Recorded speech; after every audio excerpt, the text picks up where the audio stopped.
When pioneers introduced a plant called buckthorn to Minnesota in the 1800s, they thought it would thrive as a hedge. But it's thrived a little too well.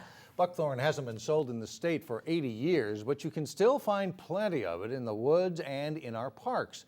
12 News reporter Shannon Slatton shares how you can help battle buckthorn.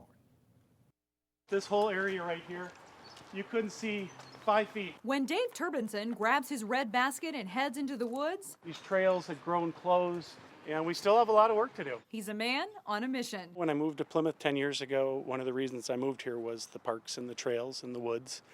And over the last 10 years, the woods near my house have slowly been overrun by buckthorn. Buckthorn is a non-native plant that has an opposite leaf pattern and thorns. It spreads rapidly and crowds out other plants. So I decided to make a stand and start cutting buckthorn. Dave decided to battle buckthorn in the park that borders his backyard. Now that we found the buckthorn, it's time to cut it and kill it. And the two most useful tools for cutting buckthorn are just a lopper and a handsaw. After you cut the buckthorn, you must apply a concentrated herbicide to kill the plant. One of the biggest mistakes people make is they cut it but don't kill it. We need to kill this buckthorn.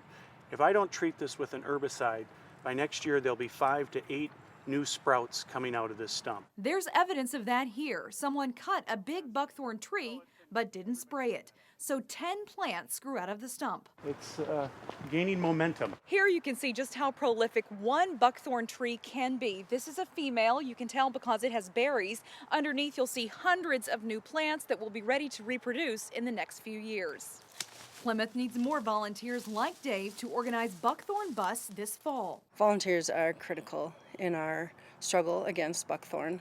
We just don't have the resources to get everywhere. But volunteers could lead the way in eliminating the buckthorn bully from overtaking a park near your home. I just don't want to let that happen on my watch. I feel it's my responsibility as a resident of Plymouth to do something about it. In Plymouth, Shannon Slatton, 12 News.